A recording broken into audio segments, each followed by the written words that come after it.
बताओ, आज तक अतीक अहमद को कभी गुंडा कहा आपने? कभी कहा गुंडा? कभी आतंकी कहा अतीक अहमद को? गुंडा तक नहीं कहा गया। उसके कुत्ते के साथ खेलते थे आप लोग, उसके कुत्ते के साथ खेलते थे आप लोग। आप अमीश जी, आप ओवर हो रहे हैं, ओवर नहीं, लिमिट से बाहर जा रहे हैं। यही बात आप जरा कुरान के बारे में बोल कर दिखाओ, हदीस के बारे में बोल करके दिखाओ। तुम्हारी हैसियत नहीं है, तुम्हारी हिम्मत नहीं है, तुम बुज़दिल और कायर हो। ये शब्द सही है? बिल्कुल, शब्द कोई भी सही नहीं है। नहीं है, शब्द नहीं बोलते हैं क्योंकि ये डरपोक, एक मिनट और कायर है। ओके ठीक है, बुज़दिल, डरपोक और कायर है क्योंकि मुसलमानों के खिलाफ बोलेंगे, कुरान के खिलाफ बोलेंगे, हदीस के खिलाफ बोलेंगे, शब्द प्रयोग करेंगे तो आरके टॉक्स की एक नई डिबेट वीडियो में आपका स्वागत है। आज की डिबेट वीडियो बहुत तगड़ी, धमाकेदार और सीरियस होने वाली है। ये इस डिबेट वीडियो में बहुत काम की बातें हैं जो आपको सुनना चाहिए, आपके लिए बहुत काम आएंगी। आज की डिबेट वीडियो में संघ विचारक संगीत रागी ने और एंकर अमीश देवगन ने एसपी प्रवक्ता राजकुमार भाटी की बोरी सिल दी, क्योंकि उन्होंने कावड़ियों और बेरोजगार की तुलना एक साथ कर दी थी, जो कि उनकी गलती थी। वो चाह के भी उसको सुधार नहीं सकते। ये बात उन्होंने खुद एक्सेप्ट की, पर वो मुंह से कह नहीं सकते। इस बात को आपको समझना है तो डिबेट देखिए और मज़े लीजिए। कांवड़ यात्रा चलती है, कुछ लोग 10 दिन, कहीं पे 15 दिन, तो ये प्रश्न इस पर्सपेक्टिव से तो सोचना चाहिए। और जहां तक अभी का विश्लेषण आए, कितने आईएएस अफसरों के बच्चे जा रहे हैं कांवड़ यात्रा में, कितने मंत्रियों के बच्चे जा रहे हैं कांवड़ यात्रा, जरूर जाइए।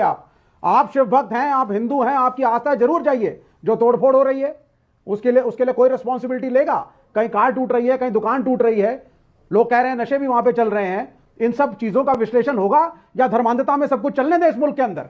कि आप नहीं, पर इसमें आपत्ति क्या है? जिनको पढ़ना है वो पढ़ भी रहे हैं, जिनको कांवड़ यात्रा में जा रहा है वो कांवड़ यात्रा में भी जा रहे हैं। आपको दिक्कत क्या है? बड़े दुर्भाग्य की बात है, अभी उन्होंने कहा कि वहां नशा भी चल रहा है। इतने बड़े नेशनल चैनल पर बैठकर आप किस प्रकार से सनातन का अपमान कर रहे हो।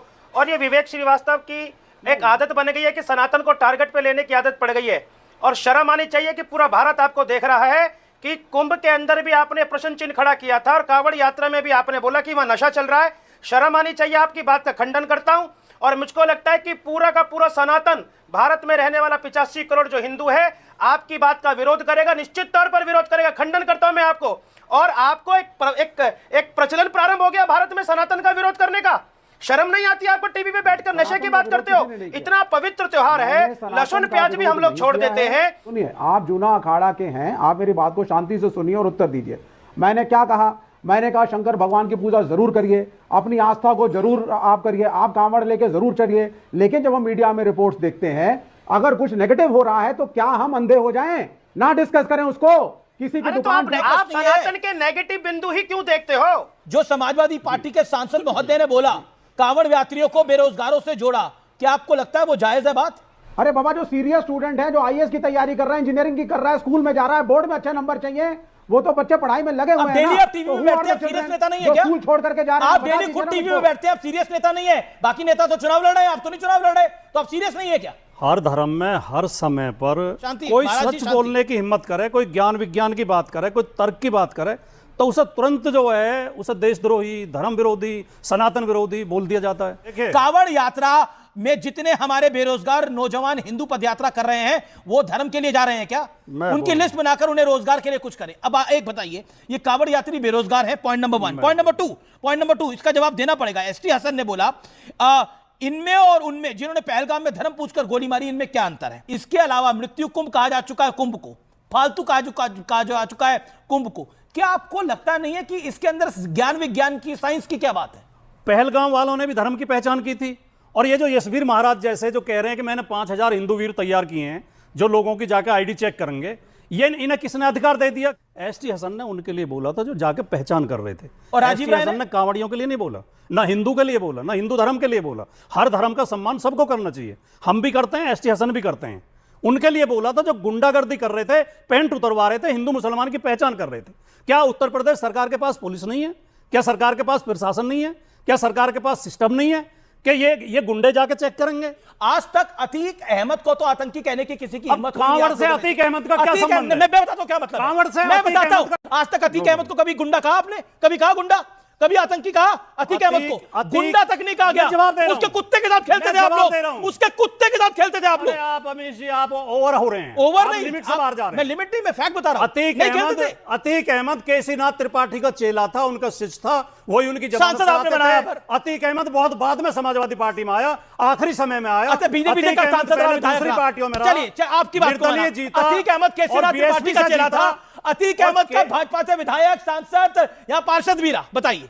जिस प्रकार से कांवड़ यात्रा के खिलाफ समाजवादी पार्टी के नेता बोल रहे थे, क्या यही बात ताजिया के लिए बोल सकते हैं? मुहर्रम के जुलूस के लिए बोल सकते हैं? क्या मक्का में भगदड़ में मत जाने के बाद उसके बारे में वही भाषा का प्रयोग कर सकते हिंदू मुसलमान, हैं जो हिंदू कुंभ मुसलमान करना। नहीं हिंदू आप मुसलमानों कर को- नहीं, मैं आपको ये बता रहा हूं कि इतनी आजादी आपको हिंदू समाज ने दी है अरे कि बड़ी आप बोल आजादी दीजिए कार सेवकों की हत्या करवाया हो, उसके बारे में हम क्या नहीं आज करें? के टॉपिक पर आए। जो मैं इसलिए आज के ही टॉपिक पर हम बात कर रहे थे जिसे वो डिस्टर्ब कर रहे थे। मैंने कहा कि देखिए समाजवादी पार्टी के किसी भी नेता की हैसियत और हिम्मत नहीं है कि वो मुहर्रम और ताजिए के बारे में हैसियत इस को प्रकार मतलब बोले। लगा रहा हूं, मैं फिर बोलूंगा बीच में। इसलिए नहीं घटिया है बात कहोगे क्योंकि तो मैं इनके बोलूंगा सर के बीच में। गरम जुदा हो जाएंगे, हैसियत को ये मतलब डरते लगा। हैं, इनके पतलून ढीली हो जाएंगे। मैं बता रहा हूं, ये हिंदुओं के खिलाफ इसलिए बोलते हैं कि कोई सरतन से जुदा होने का नारे लगा करके अखिलेश यादव तक नहीं पहुंच जा रहा है, इसलिए ये बोलते हैं क्योंकि हिंदू समाज टॉलरेंट समाज है, वो कुछ नहीं बोलता है। इनकी ये जरा एक लाइन जरा बोले ना जरा सा, ये बड़ा मनुस्मृति के बारे में बोलते हैं, रामायण के रामचरितमानस के खिलाफ ये कितनी गुंडागर्दी शब्द प्रयोग करते हैं। यही बात आप जरा कुरान के भी बोल कर दिखाओ, हदीस के बारे में बोल करके दिखाओ। तुम्हारी हैसियत नहीं है, तुम्हारी हिम्मत नहीं है, तुम बुज़दिल और कायर हो। ये शब्द सही है? बिल्कुल, तुम्हारी शब्द तो हैसियत कोई भी सही नहीं है। नहीं है। शब्द है? शब्द तो सही नहीं है। सारे मैं इसलिए कहता हूं सारे गुंडे भी अच्छा पर एक कभी किसी हज यात्रा पर आपने कोई कमेंट करा हो तो बताइए। कांवड़ यात्रा पे कमेंट कर रहे हैं, हज यात्रा पे कमेंट करा हो तो बताइएगा। अपने धर्म अपनी जाति की बुराइयों के खिलाफ बोलना समाज सुधार कहलाता है। अच्छा, दूसरे धर्म दूसरी जाति के खिलाफ बोलना नहीं, नहीं, सांप्रदायिकता नहीं। कहलाता है। शांति शांति अरे बीच में चिल्ला रहे हैं। शांति। नहीं, बीच में नहीं, चिल्ला रहे बीच हैं। में बोल रहे थे हम बोले। आप ये एक मिनट इसलिए नहीं दीजिए। बोलते हैं एक- क्योंकि ये एक डरपोक मिनट बुज़दिल और दीजिए। कायर है। ओके, ठीक है, ये एक- बुज़दिल, डरपोक अब और ये कायर ऐसे- है एक क्योंकि मिनट। मुसलमानों के खिलाफ बोलेंगे, कुरान के खिलाफ बोलेंगे, हदीस अच्छा, के शांति खिलाफ हो जाए। बोलेंगे। ये शब्द तो प्रयोग इनकी- करेंगे तो नहीं, फिर नहीं, मैं- अब मेरा निवेदन मानिए। ये हालत खराब हो जाएगी। This is not fair. अब ऐसे देखिए, करिए, सब मैंने प्रयोग करेंगे। I have allowed. गली और मोहल्ले में मुसलमान कूटेगा। अच्छा ठीक है, ये शब्द अच्छे नहीं है, मैं निवेदन करने के लिए आया हूं। देखिए हम शिष्टाचार से बात करें। ओके, अब आप बोलिए प्रोफेसर। इन्होंने अपना स्तर इतना नीचे गिरा लिया। चलिए, आप शब्द प्रयोग कर रहे हैं मैं तो कि कह मुझे रहा हूं, शर्म आ रही है कि एक डिग्री कॉलेज में अध्यापक है। अच्छा ठीक है, शर्म आ रही है प्रोफेसर मुझे। आगे ये ऐसा कैसे होता है कि कोई भी हिंदू धर्म का ओकेजन होता है तो बयान आ जाता है? दीपावली पे भी हम सुन चुके हैं, होली पे भी हम चुके हैं, वाई? कारण क्या है इसका? हर सवाल का मुकाबला करने को तैयार है। तो कांवड़ यात्रा लेकिन में बुराई ये है? नरेशन ना बनाया जाए कि समाजवादी पार्टी हिंदुओं के खिलाफ है, मुसलमानों की समर्थक है। हम हिंदू के भी समर्थक है, मुसलमान के भी समर्थक ठीक है। हम भाईचारे के समर्थक हैं। भाईचारे के समर्थक। हम ये लोगों को आपस में लड़ाना चाहते हैं, नफरत फैलाना चाहते हैं। जब भी कोई चर्चा होगी, कोई एक बुराई कह दी कि उस पर 3 तलाक पे क्यों नहीं बोल रहे, हलाला पे क्यों नहीं बोल रहे? अरे हमने ठेका लिया है। 2013 ठीक है, अब आप मुसलमान अब आपने बोलेंगे। बोला, अब संगीत रागी। 2013 में सुप्रीम कोर्ट ने टिप्पणी की थी बहुत अच्छा, मुजफ्फरनगर दंगों के, कि आप जो है रिनोमरेशन जो है कंपेंसेशन कैसे दे रहे हैं, हिंदुओं को तो आप कंपेंसेशन नहीं दे रहे हैं, मुसलमानों के लिए दिल आपको पसीज जाता है। कौन नहीं जानता है कि मुस्लिम परस्ती समाजवादी पार्टी और कांग्रेस पार्टी का एक उनके राजनीतिक और चुनावी राजनीति का हिस्सा है। यह सच्चाई स्वीकारता है, पूरा देश जानता है। वो कहते हैं कि इसको- धर्म में खामी नहीं बतानी चाहिए। नहीं, मैंने फिर उसे कहा, इसका जवाब आप आप अमीर जी हिंदू ले लें। समाज में ये बहुत अच्छा है ये आज रास्ता के युग के निकालने राजा का। राममोहन रॉय बनना चाह रहे हैं? नहीं, ये बहुत अच्छा है, चालाकी भरा है कि हम हिंदू समाज के बारे में तो टिप्पणी कर देंगे, मुस्लिम समाज के बारे में नहीं टिप्पणी